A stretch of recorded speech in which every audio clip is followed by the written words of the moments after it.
வெள்ளை நிறத்துல ஏன் புள்ளி வைக்கிறாங்க? ஒரு புள்ளி மாதிரி இருக்கும். அது ஏன் அப்படின்னா, திருப்பதியிலே அனந்தாழ்வார் அப்படின்னு ஒருத்தர் இருந்தார். திருப்பதி பகுதியிலே அவர் என்ன பண்ணுவாரா, இன்னைக்கு திருப்பதிக்கு போறதுன்றது சுலபம், வாகனங்கள்லாம் நிறைய உண்டு, நிறைய வசதி இருக்கு. அந்த காலத்துல திருப்பதி போறது குதிரை வண்டி, மாட்டு வண்டி, பண வசதி உள்ளவங்க தான் போக முடியும். நம்மள மாதிரி இல்லாத கொள்ளாது ஏழை வாழையில எப்படி போக முடியும்? கால்நடையா பாத யாத்திரை தான் போவாங்க. அப்ப பாத யாத்திரையாக செல்லக்கூடிய மக்களுக்கு அந்த பகுதியில நிழல் வசதி, நீர் வசதி, உணவு வசதி எல்லாம் குறைவா. அப்ப என்ன பண்ணாங்க, ஒரு புருஷனை முன்னாட்டியா அனந்தாழ்வாரோ ஒரு மனைவியா ஒரு பெரிய நந்தவனம் வச்சு நிழலுக்காக ஒரு கிணறு வெட்டினாங்க. கிணறு வெட்டும் போது புருஷனுக்கு முண்டாட்டிக்கு ஒரு நிபந்தனை. என்ன நிபந்தனை? வெட்டக்கூடிய கிணற நீரான மட்டும்தான் வெட்டி முடிக்கணும், வேற யாரையும் இந்த வேலைகளை சேர்த்துக்க கூடாது அப்படின்னு புருஷன் சொல்லி இருக்காரு. பொண்டாட்டி சரின்றுச்சு. வெற்றாக வெற்றாக கிணறு வெட்டிக்கிட்டே இருக்காங்க. சில நாட்கள் மேல இருந்து பெருமாள் பார்த்தார், என்னடா புருஷன் முண்டாட்டியும் நம்ம பக்தர்களுக்காக. ஏன்னா இறைவன் எப்பவுமே தன்னை வணங்குறத காட்டிலையும் தன்னுடைய பக்தர்களுக்கு நல்லது செய்யறத ரொம்ப விரும்புவார். அப்ப என்ன பண்றாரு பெருமாள், ஒரு சிறுவனா வர்றார். வந்த சிறுவை என்ன பண்ணாரு, அவகிட்ட போய் நானும் கிணறு வெட்டுறேன், நான் உங்களுக்கு உதவி பண்றேன்னாரு. உடனே பெருமாள் பக்தர் சொன்னாரு, வாப்பா இந்த வேலையில நீ பார்க்க கூடாது, நீ கிளம்பு அப்படின்ட்டார். அவர் இல்லாத நேரத்துல அவர் பொண்டாட்டிட்ட, அம்மா என்னை உங்க மயமாறு நினைச்சுக்கன்னு சொல்ல. இந்த அம்மா பெண்ணு தானே, படக்குன்னு என்ன பண்ணாங்க, மயமாறினோட சரி பாப்பா மண்ணள்ளி கொட்டுப்பா அப்படின்னோட ரெண்டு பேரும் ஆத்தாவும் பிள்ளைக்கு மாதிரி மண்ணள்ளி மம்பட்டியில கொட்டிக்கிட்டு இருக்க. இவர் வெளியில போன பெருமாள் பக்தர் வந்து பார்த்துக்கிட்டார். கோவம் வந்துருச்சு. நான் என்ன சொன்னேன் உன்னைய, வேற யாரும் கிணறு வெட்டக்கூடாது, நீ நான் மட்டும்தான் கிணறு வெட்டணும்னு சொன்னேன் இல்ல. இந்த பைய கேட்கல வேணாம்னு இல்ல, இந்த பையன் நீ எதுக்கு கிணறு வெட்ட சொன்ன அப்படின்னு கோவப்பட்டு சண்டை போறாரு பொண்டாட்டிட்ட. பொண்டாட்டிட்ட தானே சண்டை போடுறாரு. இவர் பேசாம இருக்கணும்ல, பெருமாள் சின்ன பையலா வந்திருக்கவரு சும்மா இருக்க மாட்டாரு. ஏன் அந்த அம்மாவை ஏன் திட்டுறீங்க? அப்ப கிணறு வெட்டுற புண்ணியா உங்களுக்கு உங்க பொண்டாட்டிக்கு மட்டும்தான் கிடைக்கணுமா? அப்ப இது சுயநலம் இல்லையா அப்படின்னு சண்டைக்கு போறாரு. இவர் பெருமாள் எவ்வளவு சொல்லி சொல்லி பார்த்தார். பெருமாள் பக்தரும் சின்ன பையனா இருந்த பெருமாள் கேட்கல. எதிர்த்து பேசணும்னு கோபத்துல பெருமாள் பக்தர் கையில வச்சிருந்த மம்பட்டி எடுத்து அந்த பைய தாடை அப்படி வெட்டிவிட்டார். வெட்டினா ரத்தம் கொட்டு கொட்டுன்னு கொட்டுது. சின்ன பிள்ளையா இருந்த பெருமாள் மலை மேல ஏறி ஓடுறாரு. இவர் பார்த்தார், ஐயோ ஆத்திரத்திலே அறிவிழந்து மதிகிழந்து ஒரு குழந்தையோட தாடையை வெட்டி விட்டானே அப்படின்னு பின்தொடர்ந்து ஓடுறாரு. இவர் பொண்டாட்டி ஓடுறாங்க. ஓட ஓட கடைசியில பார்த்தா மேல திருமலையில சாமி கருவறைக்குள்ள சின்ன பையன் போயிட்டாரு. கருவறைக்குள்ள போன கதவு மூடிருச்சு. இவங்க புருஷன் முன்னாட்டியும் போய் நிக்கிறாங்க, என்ன கருவறையில கதவு மூடிருக்க அப்படின்னா படாரு கருவறை திறக்குது. திறந்தா பெருமாள் சிலையில இருந்து இந்த இடத்துல ரத்தமா கொட்டுது. கொட்டுன அர்ச்சகர்கள் பூரா பயந்து போய் என்னென்னமோ மூலிகை வச்சு கட்டுறாங்க, துணி எடுத்து சுத்துறாங்க, இன்னும் நின்ன பாடு இல்ல. பார்த்தாரு பெருமாள் பக்தர், ஆகா பெருமாளே சிறுவனா என் மேல இருந்த அன்புல வந்திருக்கார், தெரியாம இப்படி தாடையை வெட்டி விட்டானே, இந்த பாவம் எத்தனை ஜென்மம் எடுத்தாலும் எனக்கு போகுமா?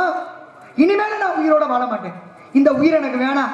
என் பெருமாளை வெட்டின இந்த கரங்கள் இருக்கும் உடல், இந்த உடல் இருக்கும் இந்த உயிர் எனக்கு வேணாம் தான் அப்படின்னு சாக போறாரு. அப்பதான் அவர் மனைவி சொன்னாங்க, இருங்க வர்றேன் அப்படின்னு சொல்லி பச்சை கற்பூர பொடி இருக்கு இல்லையா, அதை எடுத்து பெருமாளே இதுவரைக்கும் நானே என் கணவரும் உன்னை வணங்கினது உண்மையா இருந்தா, உன் மேல நாங்க வச்சிருந்த அன்பு உண்மையா இருந்தா, என் புருஷன் தெரியாம செஞ்ச தவறு மன்னிச்சு இந்த வலியக்கூடிய ரத்தம் அப்படியே நிக்கணும் அப்படின்னு சொல்லி அந்த கற்பூர பொடி எடுத்து வைக்கும் போது அவங்க அன்புக்கு கட்டுப்பட்டு அந்த ரத்தம் அப்படி நின்றுச்சான். அதனாலதான் அதை நினைவூட்டும் விதமாக இன்னைக்கும் அந்த பெருமாளுடைய தாடையில இந்த இடத்துல பச்சை கற்பூர பொடி வைக்கிறாங்க. அதுதான் இந்த புள்ளி மாதிரி இருக்கிறதுக்கு காரணம். அதனாலதான் இந்த கதையாலதான் அந்த புள்ளி வைக்கிறாங்க. அப்ப உன்கிட்ட நீ அடுத்த ஸ்தல புராணமே கேட்க கூடாது, விளக்கம் சரிதானா? புள்ளி வைக்கிற முத கொண்டு நீ புள்ளியா படிச்சுட்டு வந்திருக்க, என்ன பாராட்டுங்க. அதே உங்க பாராட்டெல்லாம் கொண்டு போய் 10 அடியில புள்ளி வந்துட்டு போடுறது யாரும் பாத்திருக்கீங்களா? அந்த படத்துல புள்ளி இருக்க சும்மா இறைவனை பார்க்க கும்பிடுறோம். அதை நான் அந்த கதையை படிச்சா வாழ்த்துக்கள், வாழ்க வாழ்க. பெரிய மனுஷன் எனக்கு ஆசீர்வாதம் பண்ணா நாரதர் பெரியா இல்லையா இருக்கட்டும், அதனால தப்பு இல்ல. வாழ்த்துறதுல தவறு இல்லையே, வாழ்த்துறதுனால தப்பு இல்ல. அது மனசார வாழ்த்துற மாதிரி தெரியல, வைத்தறிச்சால வாழ்த்துற மாதிரி. ரங்கன் ராமாயணம் 2 பேர் புருஷன் கொண்டாட்டு பதில் சொன்னீங்களா? கதை சொல்லி பதிலா ஏத்துக்கிறீங்க. அந்த பெருமாளுக்கு அந்த களிமண்ல பூ போட்டாங்க நானு தெரியுமா? பேர் சொன்னோன்னு தெரியுமாட்டீங்க, அப்ப பதில் வேணாமா? ஆளு சரியா தான் கூட்டிட்டு வந்திருக்கீங்க. 2 பேரும் என்ன பண்ணிருக்காங்கன்னா புருஷன் முன்னாடி அவங்க குயவர்கள், மண்பாண்டம் செய்யறவங்க. மண்பாண்டம் செஞ்சு தன்னுடைய குழந்தை பாருங்களேன், அவர் சொல்றதுக்கு முன்னாடி அவர் கை தட்டி வருவாங்களே வேகமா. இதுதான் வகித்தறிச்சேன்னு சொல்லுங்க. அப்ப என்னன்னா குயவர் மண்பாண்டம் செஞ்சு தன்னுடைய குழப்ப ஓட்டிட்டு இருக்காங்க. ஆனா இவங்க என்னன்னா தினமும் இறைவனுக்கு மலர்களை பிடுங்கி கீழே இருக்கிறாங்க. அதாவது இது எங்க நடக்குதுன்னா திருப்பதி கீழே நடக்குது. மேல இருக்கிறாரு பெருமாள், மலைக்கு கீழே இருக்காங்க. அப்ப வீட்டுல இருந்துகிட்டே தினமும் மண்பாண்டம் செஞ்சு குழப்ப ஓட்டுறாங்க. ஆனா கீழே இருந்தாலும் மேல போய் இருக்க பெருமாளுக்கு கீழே இருந்து மலர்கள் யாரு சொன்னாலும் முடிக்க மாட்டேன். எனக்கு பதில் சொன்னா தான் முடிப்பேன். எத்தனை மணி ஆனாலும் நான் கேட்கற கூட பதில் சொன்னா தான் முடிப்பேன். பதில் சொல்லாம விட மாட்டேன் பெருமானே. நீங்க இருங்க பாத்து. நீ என்ன ஆளை ஏற்கனவே தோல் தான் இருக்கு, உரிக்கிறதுக்கு வேற ஒண்ணும் இல்ல. அப்ப என்ன எலும்புதான் இருக்கு, அந்த தோலை உரிச்சுக்குவோம். விறுவிறு மேல இங்க இருந்து தினமும் கீழே செய்யக்கூடிய அண்ணே அண்ணே இந்த அவரை கூப்பிடுங்க. எங்க வரியா? அதெல்லாம் எங்கேயும் போயிட்டு சீக்கிரம் வாங்க. எங்க நாடகத்துக்கு வந்தா யாரும் எங்கேயும் எந்திரிச்சு போகும். மலர்களால அபிஷேகம், அதாவது அர்ச்சனை பண்ணுவாங்க. அன்னைக்கு பாருங்க திடீர்னு மலர்கள் கிடைக்கல. அப்பதான் பெருமாளை மனசால நினைச்சு பெருமாளே மலர்களால அபிஷேகம் பண்ணுவோம் தினமும். இன்னைக்கு மலர் கிடைக்கல.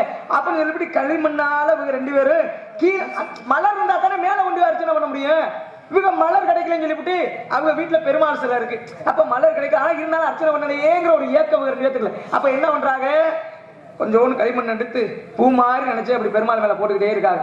இவங்க கீழே போடக்கூடிய இந்த களிமண் ஊரா திருப்பதியில மேல இருக்கக்கூடிய பெருமாள் மேல பூவா விழுந்துக்கிறது. அப்ப திருப்பதி கோயில கட்டின தொண்டைமான் தானே, தொண்டைமான் மன்னர் தானே, தொண்டைமான் அரசர் தானே. திருப்பதி முதல் தமிழ்நாடு, தொண்டைமான் புதுக்கோட்டை சமஸ்தானம் தான் தெரியும். பள்ளியினுடைய எல்லை பரப்பளவுல வருதுல திருப்பதி தமிழ்நாடு தானே. அப்ப தமிழ்நாடு, அப்ப இங்க பண்ற விஷயம் அங்க போய் விழுந்தோன்னே தொண்டைமான் மன்னர் போறாரு. எப்படி இங்க பூ மலர்கள் விழுந்துகிட்டே இருக்கு, களிமண்ணா இருக்கு, பூ களிமண்ணா இருக்கு, இந்த பூ ஊரா என்ன காரணம் அப்படின்னு வந்து கீழே இறங்கி வர்றாங்க. வரும்போது சொல்றாங்க, நடந்ததுல ஐயா தினமும் பூவால அபிஷேகம் பண்ணுவோம், பூ கிடைக்கிறதுனால இருந்தாலும் மனசு கேட்கல, பெருமாளுக்கு அபிஷேகம் பண்ணணும், அர்ச்சனை பண்ணணும். அப்பதான் இருக்கக்கூடிய நாங்க பாக்குற வேலை களிமண் தொழில் தான், அதை வச்சு பெருமாளுக்கு பண்ணிக்கிருந்தோம் அப்படின்னு சொல்லிவிட்டு அந்த ரங்கனும் ராமாயும் சொன்ன ஒரு காரணத்துக்காகத்தான் அதை நினைவீட்டும் விதமா தான் இன்னைக்கு பெருமாளுக்கு என்ன தெரியுமா, திருப்பதியில படையலு என்ன பிரசாதம் தெரியுமா, வெண் பொங்கல். எதுல தெரியுமா கொடுப்பாங்க, மண் சட்டியிலவே இன்னைக்கு திருப்பதியில இருக்க பெருமாளுக்கு பிரசாதம் படைப்பாங்க. திருப்பதி கூட பார்த்துப்பாங்க, கேள்விப்பட்டிருப்பீங்க. மண் தயிர் சாதம். ஆனா அதை வைக்கிற பாத்திரம் மண் சட்டி தான். இவர்களுடைய பக்திக்காக இந்த மண் சட்டி களிமண்ணால பூவாக செஞ்ச விழுந்ததுனாலதே களிமண்ணால செஞ்ச பண் சட்டியில இருக்கக்கூடிய பிரசாதம். அந்த புள்ளி வைக்கிறது ஒரு பக்தர்களுக்காக, அந்த பெருமாளுக்கு நெய்வேத்தியம் வைக்கக்கூடிய அந்த மண்பான அந்த பக்தர்களுக்காக. பக்தர்களுடைய பெருமையை இன்றைக்கும் எல்லா ஆலயங்களும் சொல்லிக்கொண்டே இருக்கிறது. அது ஒரு சிறப்பு தானே. அந்த இறந்தவர்களுக்கு பேரை சொல்லி நட்சத்திரத்தை சொல்லி அபிஷேகம் பண்றாங்க. அப்ப 2 சம்பளம் கொடுத்துடணும். பதில் சொல்ல முடிய மாட்டேன். அது எப்படி, அது முறையில்லாத ஒரு செயலாச்சு. ஆனா நான் உங்களை எதிர்பார்க்கலங்க. இன்னைக்கு எதிர்பார்க்கல, இன்னும் வித்தியாசமா வந்திருப்பேன் நானு. அப்படியா? இல்ல நீங்க எப்படி வர்றீங்களோ அப்படித்தான் என்னோட பேச்சு அமையும். இல்ல வித்தியாசம் இன்னும் இனிமே இருக்குல்ல, இல்ல இனிமே இருக்கும்போது நம்ம கேள்வி வித்தியாசமா இருக்கு. இப்படி ஒண்ணு இருக்குதாங்கிற மாதிரி வருவேன். வாங்க அடுத்த பாத்தீங்கன்னா உலக அதிசயம்லாம் வரும், நிறைய வச்சிருக்கோம். நான் கேட்டு நாட்டு வெடி உண்டுலாம் வச்சிருந்தீங்கன்னா நாங்க பீரங்கிலாம் வச்சிருக்கோம். போட்டோம்னா இடமே பொசுங்கி போயிடும். பழமையில் தூரத்துக்கு அடுத்து புல் புட்டு கூட முளைக்காது. நாங்க உருவாக்கி வச்சிருக்கோம். பொக்குரா நான் பீரங்கிலே வச்சிருப்பேன். எல்லாம் நாடே குலச்சாய் போயிடும். அப்துல் கலாம் கண்டுபிடிச்ச மாதிரி தீவிரவாதி. முதல்ல இந்த ஆளை பிடிச்சி உள்ள தள்ளி விடணும். நான் கேட்ட பதில் சொல்லுமா, நீங்க சொல்லுங்க. நான் தான் முதல்ல கேள்வி. பச்சை பட்டினி விரதம் இருக்கிற சாவல, அதாவது விரதம் இருக்கக்கூடிய தெய்வம் யாரதான் கேள்வி. பொதுவா மனுஷன் தெய்வத்தை பார்த்து விரதம் இருப்பேன். ஏன்னு கேட்பீங்கன்னா, இப்ப பாருங்களே, எனக்கு ஏதாவது உடம்பு சரியில்லைன்னு வச்சுங்க. அப்ப நான் சின்ன பிள்ளையா இருக்கு, எனக்கு ஏதாவது உடம்பு சரியில்லைன்னா எங்க அம்மா எனக்கு விரதம் இருப்பாங்க. இந்த மாதிரி என் பிள்ளைக்கு இப்படி இருக்குது, என் பிள்ளைக்கு சரியாயிருச்சுன்னா தாயே இத்தனை நாள் நான் உனக்கு விரதம் இருக்கிறேன், இல்ல 10 நாள் விரதம் இருக்கும்பா அப்படின்னு சொல்லி இறைவனை நினைச்சு பெற்றெடுத்த தாய் பிள்ளைக்காக விரதம் இருக்கலாம். ஆனால் தெய்வம் மனிதனுக்காக விரதம் இருக்கிறது எங்கன்னு கேட்டா, நேரம் யோசிக்கல. கேட்டேன் சமயபுரம் மாரியம்மன் தான் பச்சை பட்டினி விரதம். எதுக்கு தெரியுமா, நம்மளுடைய குறைகளை பூரா அம்மன்கிட்ட போய் சொல்றோமா. இவன் நேரம் நான் யோசிக்க விட்டு இருக்க கூடாது, முன்னாடியே கேட்டிருக்கேன். நம்மளுடைய குறைகளை பூரா சமயபுரம் மாரியம்மன் போய், ஆத்தா அம்மாவை எப்படி கூப்பிடுறான், ஆத்தான் தானே கூப்பிடுறான். அப்ப சமயபுரம் மாரியம்மனுக்கு உலகத்தில் வாழக்கூடிய அத்தனை பேருமே பிள்ளைங்க தானா. அப்பதான் நம்ம நினைக்குமா, நம்ம பிள்ளைய பூரா நம்மள்ட்ட வந்து இந்த குறை அந்த குறைன்னு சொல்லுதுகளே, குறைகளை தீர்த்து வச்சிடறோம். ஆனா பிள்ளைகளுக்கு இருக்கக்கூடிய குறைகள் வராம இருக்கணும்னா என்ன பண்ணணும் அப்படின்னு சொல்லி இப்படித்தான் 1 இல்ல 2 இல்ல 28 நாள் சமயபுரம் மாரியம்மன் விரதம் இருக்குமாம். பச்சைப்பட்டினி விரதம் இன்னமும் நடைமுறையில இருக்கு. இன்னமும் நடைமுறையில இருக்கு. எப்ப தெரியுமா? மாசி கடைசி ஞாயிற்றுக்கிழமையில இருந்து 28 நாள் பங்குனி கடைசி ஞாயிற்றுக்கிழமை வரைக்கும் 6 ஞாயிற்றுக்கிழமைகள் இன்னமும் அம்மன் சாமி மனிதனுக்காக விரதம் இருக்கிறது. எங்கன்னு கேட்டா நம்மளையெல்லாம் பிள்ளையா பாக்குற சமயபுரம் மாரியம்மாவை பேரு. அந்த விரதத்துக்கு பேரு பச்சை பட்டினி விரதம். சரி பரவாயில்ல, இது வரைக்கும் பேசுறதுல சொல்லிட்டீங்க, எப்படியோ யோசிச்சு பதில சொல்லிட்டீங்க. இன்னொரு சாமி விரதம் இருக்கும் தெரியுமா? சமயபுரத்து மாரியம்மன் விரதம் இருக்கு. சரி, இப்ப சாமி விரதம் இருக்கிறது தான் பேசியிருக்கோம். நீங்க சொன்ன சமயபுரத்து மாரியம்மன் விரதம் இருக்குன்றத நான் மறுக்கல, அது உண்மை, ஏத்துக்கிறேன். பச்சை பட்டினி விரதம் இன்னைக்கு நடக்குது. இன்னொரு தெய்வம், முக்கியமான தெய்வம் விரதம் இருக்கு. யாரு? என்னன்னு எப்படி கேக்குறீங்க? நம்ம ஊருக்கு பக்கத்துல வச்சுக்கிட்டு இப்ப பேசுறோம்ல, திருச்செந்தூர் செந்தில் ஆண்டவன் முருகப்பெருமான், அவர் சஷ்டி விரதம் இருக்காருல்ல. அந்த விரதம் யாரு இருக்கா? சரி, முருகனே விரதம் இருக்கார். யார நினைச்சு? அவங்க அம்மாவை நினைச்சு அவர் விரதம் இருந்ததா அந்த வேலாயுதங்கிறாரு. வேல் வாங்கியது அந்த விரதம் இருந்தா. அப்ப முருகன் விரதம் இருக்கிறது எப்படி சமயபுரத்து மாரியம்மன் விரதம் இருக்காங்களோ அது மாதிரி முருகப்பெருமானும் அசுரர்களை அழித்து தேவர்களையும் நம்ம உலக மக்களையும் காப்பாற்றணும் அப்படின்னு அவரும் விரதம் இருக்காரு. நீங்க கேட்ட கேள்வி என்ன? நான் இல்லைன்னு சொல்லலையே, மாத்திரக்கூடாது. நீங்க கேட்டது என்னன்னா நம்ம விரதம் இருக்கலாம் சாமிக்கு, சாமி மக்களுக்காக விரதம் இருக்கதான் கேட்டீங்க. நீங்க முருகனும் விரதம் இருக்காங்க இல்லன்னு சொல்லல. அதே மாதிரி இப்படி ஒரு கதை தேவர்களுக்காக முடியறது இந்த இடத்துல தேவையில்லை. நீங்க கேட்டது நான் பதில் சொல்லிட்டீங்க, சொல்லிட்டீங்க. அதோட மட்டும் நான் கேட்டேன். நான் கட்டலாம் குட்டமா? உனக்கு தெரிஞ்ச விஷயத்தான் பேசுறதுக்கு பட்டிமன்றம் கிடையாது. நான் என்ன தெரிஞ்ச விஷயம் நீ கேட்ட கேள்விக்கு பதில் பேசிக்கிறேன். இப்ப நான் கத்து நீ கத்தக்கூடாது. ஏன் கத்தக்கூடாது? நீ கேட்ட நான் பதில் நேராகி போச்சு. நேராயிருச்சா? ஐயா சொல்லியிருக்காரு, வேற கையை காமிச்சா அவர் இல்லைன்ட்டு வேற யாராவது கை காமிச்சு விட வேண்டியதா? சரி இருக்கட்டும், எந்த ஊரா இருந்தா நம்ம நம்பி வந்துட்டாங்கல்ல, ஆமா ரசிக்கிறார்கள் அண்ணே, அதனால நேராகி போச்சு. நீங்க கிளம்பு. முதல்ல மாப்பிள்ள வந்துருக்கீங்க. யாரு மாப்பிள்ள? நொறுக்கியோடைய ஆல்ரவுண்ட தூக்கி போட்டு வந்த உடனே நம்ம வெளியில வந்த உடனே அம்மா இப்பயே இந்த பேச்சு பேசுது. நாரதரை வந்து இருங்க, அவன்கிட்ட நான் பேசிக்கிறேன். நான் வெளியில வந்து இந்த அம்மா இப்பயே இந்த பேச்சு பேசுறேன். நாரதர் வந்தா என்ன பாடுபட போறாரு கேட்கத்தானே செய்வேன். சொன்னீங்களே அந்த அம்மா ஏரியா, நாங்க 2 பேரும் ஒரு ஏரியாக்காரவங்க, அவங்களுக்கு தான் சப்போர்ட் பண்ணுவேன். அவங்கள திட்ட மாட்டேன். ஒன்னே கேட்கற கேள்வியில அந்த அம்மா பதில் சொல்லணும். அந்த அம்மா கேட்ட கேள்விக்கு நான் பதில் சொல்லிட்டீனா? நான் கேட்டேன் மத்தியா, வெக்க இருக்கா அவனுக்கு? யாரு? என்னைய நாரதர் என்ன பாடுபட போறாரு கேட்டீல? ஆமா கேட்டேன். மானது பதில சொல்லிட்டீனா? சரி கேட்டுதுனே. செத்தவங்க பேரையும் நட்சத்திரத்தையும் சொல்லி எந்த ஊர்ல அபிஷேகம் சொல்லலைன்னா பெட்டியும் மிருதத்தையும் விற்பான். ரோசம் இல்ல உனக்கு? பதில் சொல்ல சொல்லு. மணி 5 ஆக போகுது. 10 ஆகட்டும், 10 ஆகட்டும். நாளைக்கு நான் என்ன தெரியுமா, நான் இன்னைக்கு வந்ததே எவ்வளவு தூரம். நாளைக்கு நான் போக வேண்டியது மீமிசல் பக்கம் தான் நடத்த போனேன். இருந்து நான் போய் எத்தனை மணி இருந்தாலும் சங்கத்துக்கு போகணும். 12 மணி ஆகும். 11 முருகனோட வாகனமே வந்துருச்சு. அங்க பாருங்க, முருகனுடைய கொடி வந்துருச்சு. கொடிச்சு. அப்ப தெரியல, மன்னிப்பு கேட்டு போ. வரலாற்றில் முதல் முறையாக வலைதள பதிவில் சிவரஞ்சனி வள்ளி நாரதர் கார்த்திக் ராஜாவிடம் மன்னிப்பு கேட்டதுன்னு யாரு மன்னிப்பு என்ன கேட்க சொன்னாங்கல்ல? நாங்க தெரியாதுன்னே சொல்லி பழக்கம் இல்ல. இதுல மன்னிப்பு யாருக்குள்ள முடிச்சு நல்ல கொத்தமல்லி கொத்தமா இருந்துகிட்டு அது என்ன கதிர எடுத்து தலையில முடிச்சு அடிச்ச மாதிரி காலை பிடிச்சு ஒரே ஆட்டி அடிச்சு அம்மையா 8 வருஷத்துக்கு முன்னாடி யோசிச்சு பார்க்கணும். ஏன் என்ன இப்பத்தே அப்படி இருக்கீங்க? அப்படி பார்த்த வேணானே இருக்கட்டும். அப்ப எப்படி இருந்த இந்த மாதிரி பழச மறக்க கூடாது. அப்படி இருக்கு. அப்புறம் நீங்க இன்னும் கொஞ்ச நாள் அப்படிதான் வருவீங்க. அப்போலாம் நாரதர் டவுசரோட வருவாரு ஒரு காலத்துல சின்ன. அதாவது சும்மா சும்மா தேவையில்லாம பேசிக்கிட்டு இருக்காதீங்க, நேரத்தை வீணாக்காதீங்க என்று போறாரு. முருகன் வந்த உடனே மாலை மாத்தம். ஐயா ஒண்ணும் பிரச்சனை இல்ல, சொல்ல முடியாது. என்ன பண்ண போறீங்க? என்ன தீம்பா? மன்னிப்பு கேட்டா வெக்கமா இல்லையாமா அப்படின்னு நான் கேட்கறதுக்குள்ள என்ன அப்படி அந்த வார்த்தை கேட்க வச்சுறாங்க. நான் இன்னமும் சொல்றேன், அப்பா என்னப்பா முடிக்க சொல்லிருக்க? என்ன கேட்கும் போது வழக்க வழக்க வேற தொழில் வேற. நீங்க போக வச்சப்பா. அண்ணே இப்ப என்னண்ணே? அண்ணே அண்ணே சந்திரனே முடிக்கணுமா?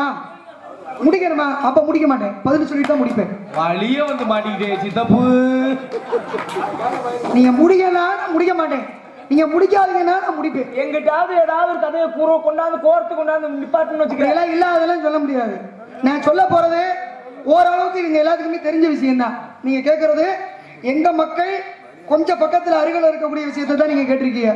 ஏன்னா இறந்தவங்களுடைய பேரையும் நட்சத்திரத்தையும் சொல்லி எங்க அர்ச்சனை பண்றாங்க அப்படின்னா அந்த உலகமே ஒரு நேரத்துல பிரளயத்தால அழிஞ்சிச்சா. அப்படி பிரளயத்தால அழியணும் அப்படின்னா நீரின் மூலமா அழியுது. அப்படி நீர் சூழ்ந்து இந்த உலகமே நிக்குது. அப்ப என்ன பண்ணாரு சிவபெருமான், இந்த உலகத்தில் இருக்கக்கூடிய இந்த பிரளயத்தை தடுத்து இந்த பூமியை காப்பாத்தி உலகத்தை சீர் பண்ணணும்னு சொல்லி தன்னுடைய சூழ ஆயுதத்தை எடுத்து ஒரு இடத்துல அப்படி குத்துறாராம்.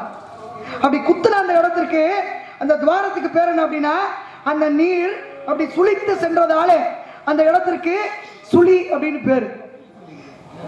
அப்படி அந்த சுழி அப்படின்றது அதன் வழியாக உலகத்துள்ள நீர் பூரா போய் உலகத்தை காப்பாத்துச்சு. எந்த இடம்? அந்த இடம்.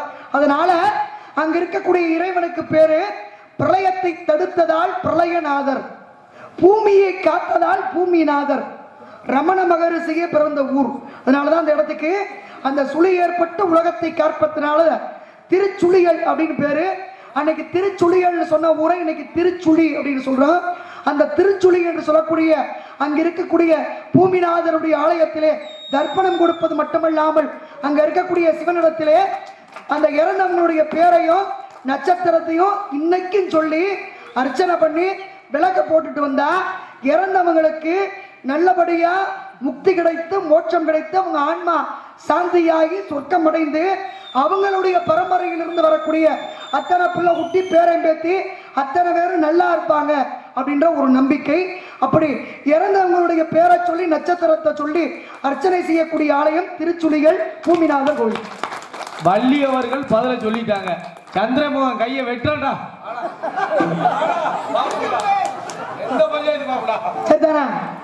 மன்னிப்பு கேட்கணும். சந்திப்பு நினைப்ப பாருங்க, நினைப்பத்தான் உழப்ப கெடுக்கும். சந்திப்பு தொடரணும் அப்படின்னு நினைக்கிறேன். இனிமேலும் வெகு விரைவில் நிறைய இருக்கு சந்திக்க. இன்னும் 2-3 நேரம் இருக்கு. அப்பெல்லாம் அதுக்கு மேலேயே சந்திக்கணும். மிகுந்த ஆவலோட வருவேன் உங்கள்ட்ட. நிறைய தயார் பண்ணி வாங்க.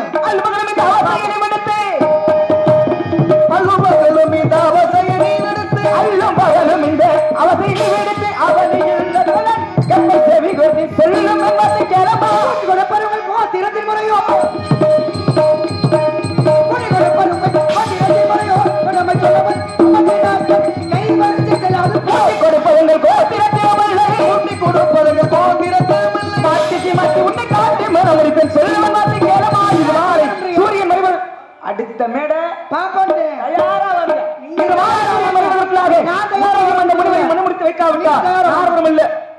நீங்க தயாரா வாங்க, நான் தயாரா வரணுன்ற அவசியம் இல்லை. மண்டை இப்படியே இருந்துச்சுன்னா எப்போ இருப்பேன் குழப்ப முடியாது. மண்டலம் குறைக்கப்படும். சூரியனை சமைப்பது யார் பேசினாலும் பாப்பா சும்மா தெரிச்சு போக. அடுத்த மேடைக்கு நானே ஆள் அதுக்கு நீ தாண்டா யூடியூப். யாருன்னு நினைக்கிறீங்க? அந்த உட்கார்ந்துருக்காரு ஒரு ஆளுங்க. முருகா ஞான பண்டிதா ஐயா ஜெயபாண்டி அவர்களே. சரி வாங்க. எப்படி அவர்கள பேசுவாப்லையா? என்னத்த ஆளு முதல்ல வெளியில தள்ளி விடுங்க பாப்போம். தள்ளி முருகா ஞான பண்டிதா தமிழ் கடவுளே.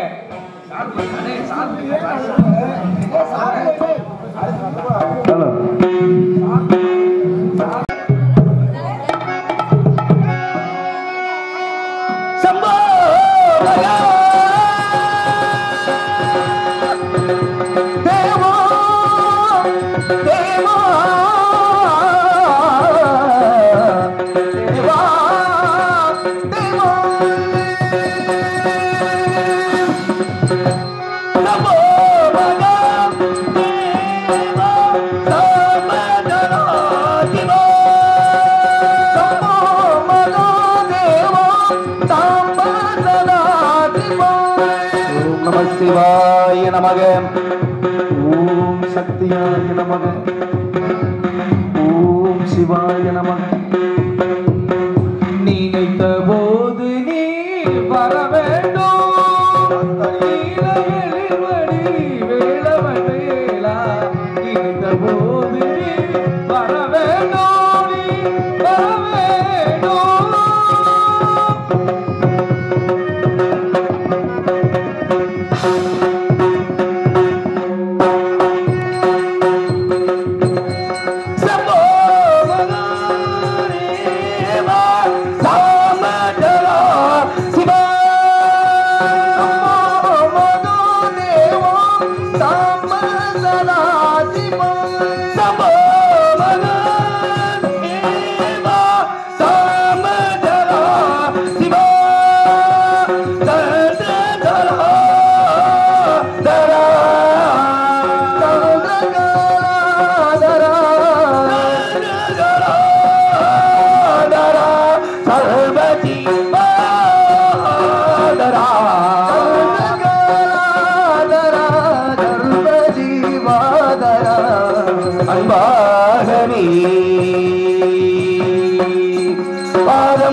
நமச்சிவாய நமக.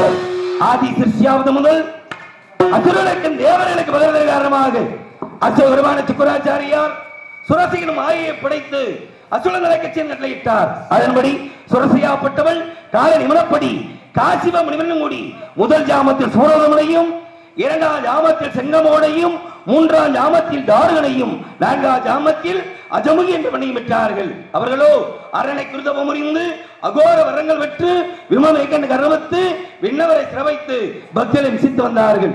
எரிந்த தேவர்கள் அனைவரும் ஒன்று சேர்ந்து என தந்தை சோறுமான கண்டு முறையிட சோறுமானோ போத்தால் நெற்றிக்கந்திருக்க நெற்றி கண்ணிலிருந்து 6 தீபர்கள் கிளம்ப 6 தீபர்களையும் அக்னி வினாவப்பட்டவன் கரத்தில் தாங்கி வெப்பத்தின் சுவரை கங்கையில ஒப்படைக்க கங்கையாப்பட்டவள் கையிலையில் உள்ள சரண மத்தியில இறக்க அதன்படி அருவருமாகி அநாதிகள் பலவாக ஒன்றாய் பிரம்மமாய் நின்ற ஜோதி பலவரவணியாக கருணைக்குள் மங்களார் கிரமம் உண்டு ஒரு திருமுருகன் உதித்தான் உலகம் உய்ய என்பது போல் யாம் அவதரித்தோம். அவதரித்து பக்தர்களையும் தேவர்களையும் இமிசைப்படுத்திய சூரவருண மரக்கனை இருவராக பிளந்து ஒருவாதி சேவர் கொடியாகும் மற்றொருவாதி மயிலாகவும் உண்டு தேவசன மற்றமும் பெற்று தெய்வியானை மணந்து என்னை நாடி நமத்தை கல்வாழ்த்துக் கொண்டிருக்கின்றேன்.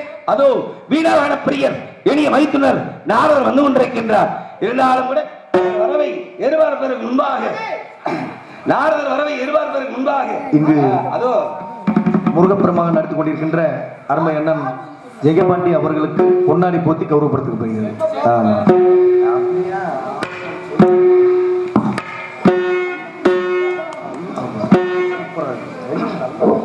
வருகை தந்த கலைஞர்களுக்கெல்லாம் பொன்னாடை அணிவித்து மரியாதை செய்த மாவரை கிராமமாகிய சின்ன புளியம்பட்டி கிராம பொதுமக்கள் அனைவருக்கும் என்னுடைய சார்பிலும் கலை குடும்பத்தின் சார்பிலும் இந்த நாடகத்தின் அமைப்பாளர் மரியாதைக்குரிய அன்பு அண்ணன் ஆவரங்குளம் பி சந்திரன் அவருடைய சார்பிலும் நன்றி நன்றிகளை வணக்கத்தினை அன்போடு தெரியப்படுத்திக் கொள்கின்றேன். அதோ வந்து கொண்டிருக்கின்றார் வீணாகனப்பிரியர் யானை வரும் பின்னே மணி ஓசை வரும் முன்னே என்பதை போல நாரதர் வருகிறார் முன்னே அவருடைய கானம் வந்திருக்கிறது முன்னே சற்றே கவனித்து பார்க்கலாம்.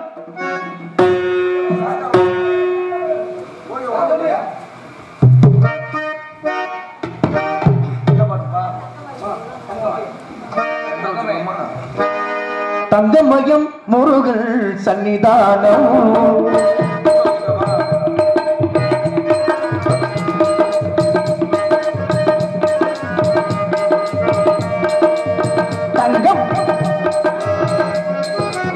தங்கமயம் முருகன் சன்னிதானம் காந்திமயம் முருகன் எரிகோலம் அங்கமெல்லாம் புஷ்பரோ அங்கமெல்லாம் புஷ்பரோ ஆயிரம் சூரியன் சுடர் வீசும் அங்கே ஆயிரம் சூரியனில் சுடர் வீசும் தங்கமயம் முருகன் சன்னிதானம் காந்திமயம் முருகன் எரிகோலம்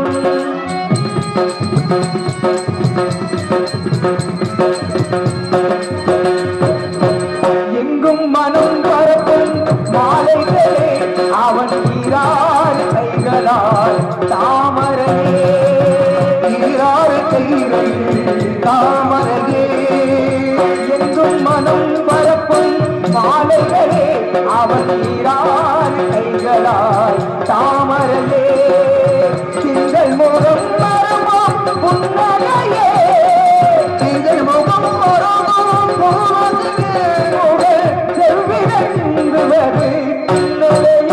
கோகன் செவ்விதழ் சிந்துவது தங்கமயம் சன்னிதானம் காந்திமயம் முருகன் கோலமோ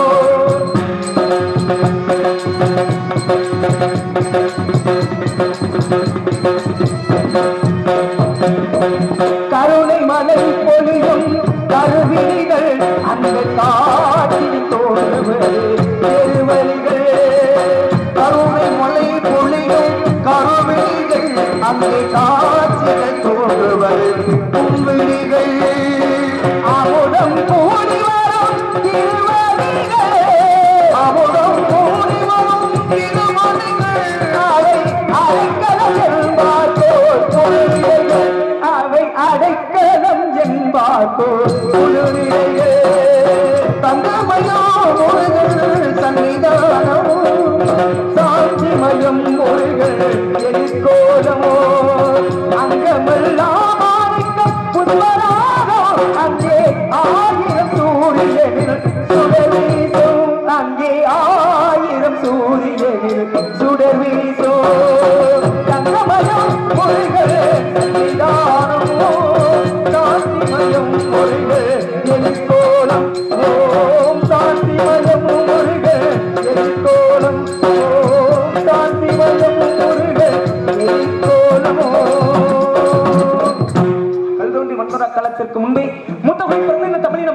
வாழ வைத்துக் கொண்டிருக்கக்கூடிய தமிழ் கடவுளான முருகனுக்கு அடியேன் நாரதரின் அன்பு வணக்கங்கள் பல. முருகா வருக வருக வருக வருக நாரத பிரம்மே வருக.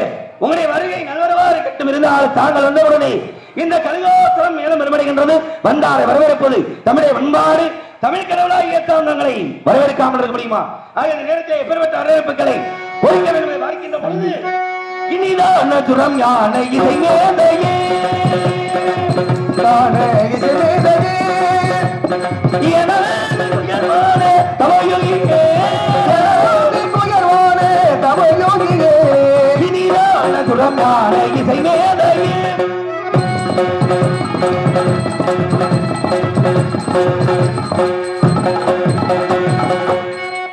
மனிதாபிமானத்தை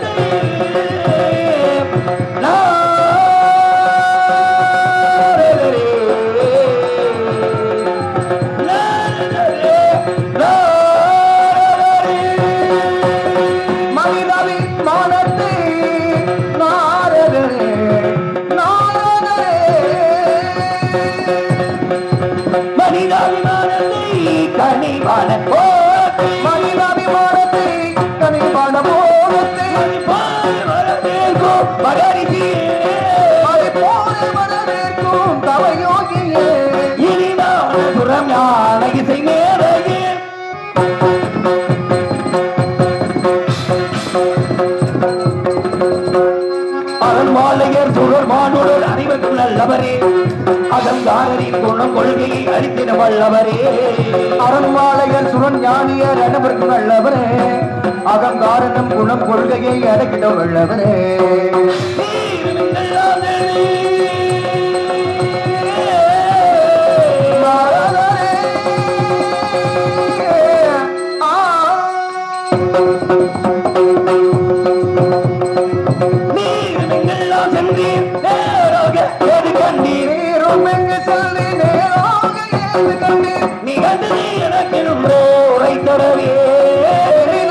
சுரம் யானை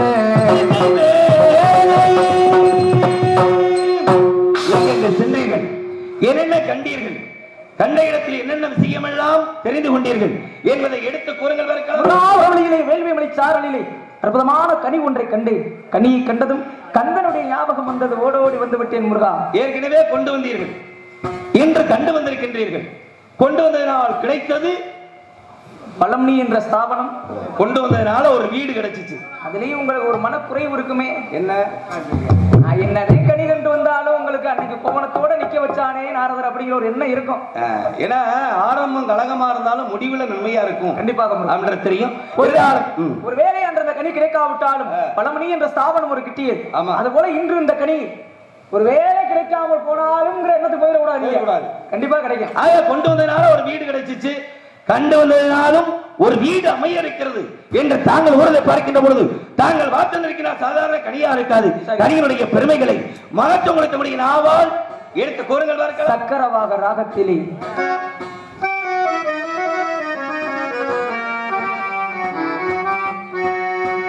மாங்கனிக்கும் தேங்கடலி வங்கனிக்கும் ஒரு பூங்கனியை கண்டு என் மனம் பூரித்தேன். முருகா முருகா முருகா சண்முகா. மாங்கனிக்கும் தேங்கடலி வங்கனிக்கும் மேலிருக்கும் ஒரு பூங்கனியை கண்டு மனம் பூரித்தே.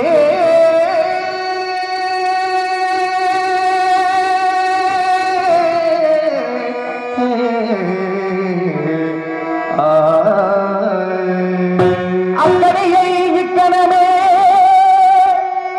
அக்கறையை இக்கணமே அதை கொய்தனைத்து கொள்வி. அக்கறையை இக்கணமே அதை கொய்யாமல் கொய்தனைத்து கொள்வி. சிவமயமாக தெரிகிறது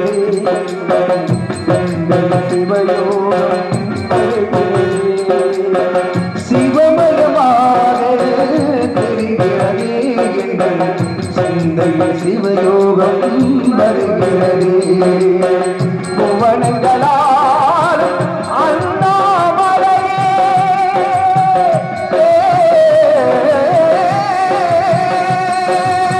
புவனங்களாலும் அண்ணாமலையே உனது விதியது எனது பாடத்து வருவாயே அண்ணாமலையானே உண்ணாமலை நாடா உள்ளம் கண்டோனே அண்ணாமலையானே எங்கள் பிறந்தோனே உண்ணாமலை நாடா எங்கள் உள்ளம் கண்டோனே. கனியினுடைய கனி எப்படி கனியுடைய பெருமைகளை இசையோடு கேட்கிற பொழுது கேட்டுக்கொண்டிருந்த மாங்கனிக்கு ஜனங்களில் வெண்கணிக்கு மேல் நினைக்கும் போகணிகளும் ஓய்த்த அக்கனியை கிழமை கொய்யாமல் வயிறு அடைக்கின்ற அன்பர்கள் என்ற காரணத்தாலே கனியுடைய விவரங்களை மேல சாக்கியங்களை கேட்கலாம் நினைக்கிறேன்.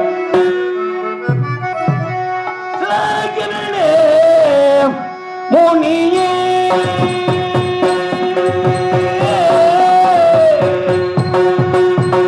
வாக்கமல்ல முனியே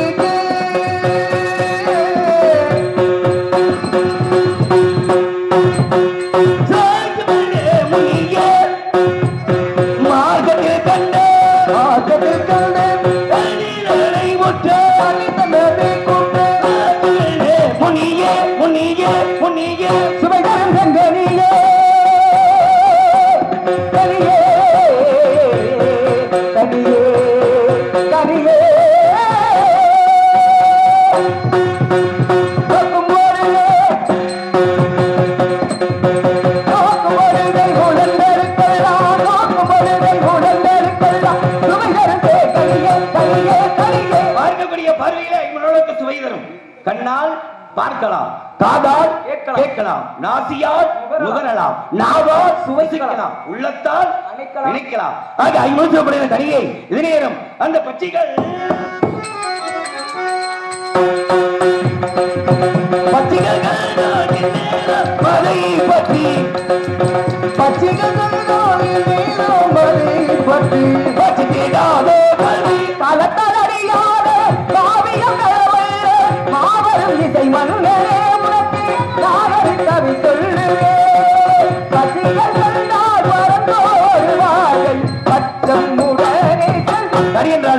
பிரியம் என்ன காரணத்துக்காக பிறந்தோடுன்றது கூற வேண்டுமா? கனி கனி என்று மணியை வீணடிக்க வேண்டாம் என்று நினைக்கிறேன். அதனால பார்த்து வந்தது கனி அல்ல, பெண் பார்த்து வந்தேன் முருகன். ஆக கனி அல்ல கண்ணி. உங்களுக்கு சின்ன வீடு ஏற்பாடு பண்ணிருக்கேன். அப்படியா? யார் அவள்? ஆல்ரவுண்டே ஆல்ரவுண்ட். அது அந்த பேச அவர் பிடிக்கும். முருகனுக்கு சின்ன வீடு ஏற்பாடு பண்ணிருக்கேன். சரி, ஆதியிலே 2 பெண்களுக்கு வாக்களித்தீர்கள். கொடுத்த வாக்குறுதியின்படி அமிர்தவழியை திருப்பரங்குன்றத்திலே தெய்வயானை என்ற திருநாமத்தோடு திருமணம் செய்து விட்டீர்கள். இளையவள் சின்னவள். உங்களுக்கு 5 படை வீடு பூராவும் உயரமான இடமா இருக்கின்றது. அதனால மக்கள் எளிமையாக தரிசிக்க வேண்டும் என்பதற்காக சின்ன படை வீடாக வள்ளியை திருமணம் செய்ய வேண்டும். சரிங்க. ஆதியிலே கொடுத்த வாக்கு பாதியிலே என்னோட நிதி வாக்கு நிறைவேற்ற வேண்டும். ஆக வள்ளியை கல்யாணம் பண்ணணும். ஆமா, எப்படியே செல்லாமா வேடுவனாக மாறி சென்று 8 வகை திருமணத்திலே காந்தரோமன் சொல்லக்கூடிய கடிமணம் புரிந்து உலக மக்கள் அனைவருக்கும் வேட்டைக்கு மாண்பட்ட ஒரு குட்டியை தேடி செல்வது போல் சென்று சூரியன் மறைவதற்குள்ளாக வள்ளி தேவசேன சமேத சுப்பிரமணியனாக காட்சியிட வேண்டும். ஏன்னா பேசுற பேச்சு சரியா இருக்கணும். ரொம்ப சரியா சொன்னீங்க. ஏன்னா நீங்க அதாவது வந்து வேடுவ இனத்துல பிறந்தனால வேடனா போங்க, அடி வேடனா போறதும் இல்லாம ஒரு மான் குட்டியை தேடி போற மாதிரி போங்க சொன்னீங்க பாத்தீங்களா? அம்மா. ஏன்னா மான தேடி போனா முறகட்டு போயிரும், மாமியால தேடி போன மாதிரி ஆயிரும். வள்ளி மானுக்கு, ஏன்னா வள்ளி யாருக்கு பிறந்தவ? மானுக்கு பிறந்தவ. அப்ப மான் குட்டியை தேடி போற மாதிரி போங்க. அழகா சொன்னீங்க. அடுத்த ஒண்ணு சொன்னீங்க பாருங்க, சூரியன் மறைவதற்குள் திருமணத்தை முடிக்கணும் அம்மா அப்படின்னு. ஏன்னா நடந்த சம்பவம் பகல்ல, எப்ப சூரியன் மறைவதற்குள்ள கல்யாணம் பண்ணணும். இதுதான் உண்மை. சிலர் சொல்லுவாங்க சூரியன் உதிக்கிறதுக்குள்ள கல்யாணம் பண்ணணும் அப்படின்னு. கதையை மாற்றாமல் கதையினுடைய முறைப்படி சூரியன் மறைவதற்குள் கல்யாணத்தை பண்ணணும் அப்படின்னு சொன்னீங்க பாத்தீங்களா? ரொம்ப சந்தோஷம். நாங்கள் கூறியபடி அப்படியே சென்று அன்னவளை பாதித்து கடிமணந்து காட்சியை கல்யாணத்துக்கு நீங்க வரணும். 2 பூமாலை பாட்டி என்ற பாமாலை மும்மாலையோர்தங்களுக்காக திருத்தணிகை மலையிலே காத்துக்கொண்டு கையில 2 மாலை, நாவிலே பாமாலை, 3 மாலைகள் வரக்கூடிய முயங்கவரைக்கு எங்கு சென்றாலும் எல்லாவல்ல கந்தனுடைய அருளோடு செல்லுமிடம் எல்லாம் வெற்றி வாகை சுடிய வேண்டும். கல்யாணத்துக்காக வேண்டிய வேலை. நாரதரே, என்ன என்னையா? ஒரு சின்ன கேள்வி. கேள்வியா விண்ணப்பமா? முருகனுக்கு வள்ளியை பார்த்துட்டு வந்தீங்க, உனக்கு விண்ணப்பம் சொல்லு. ஆமா. எனக்கு ஒரு 20 வயசுல என் சித்தப்பன் ஆதீஸ்வரனுக்கு ஒரு 60 வயசுல லைன் பண்ணி விடுங்களேன். அதுலயும் என்ன எப்படி ஒரு 150 ரூபா வாங்கிக்கங்க. அதனால சாமி ஒரு வேண்டுகோள், நேரம் இல்லை இருந்தாலும் ஆளுக்கு ஒரு பாட்டாக பாடிக்குவோம். அன்னை வந்து அப்போதே 10 மணிக்கே வந்து புல்லாங்குழல் கொடுத்த மூங்கில்களும் நம்ம உள்ளத்தில் பாட்டு கேட்டிருக்காங்க.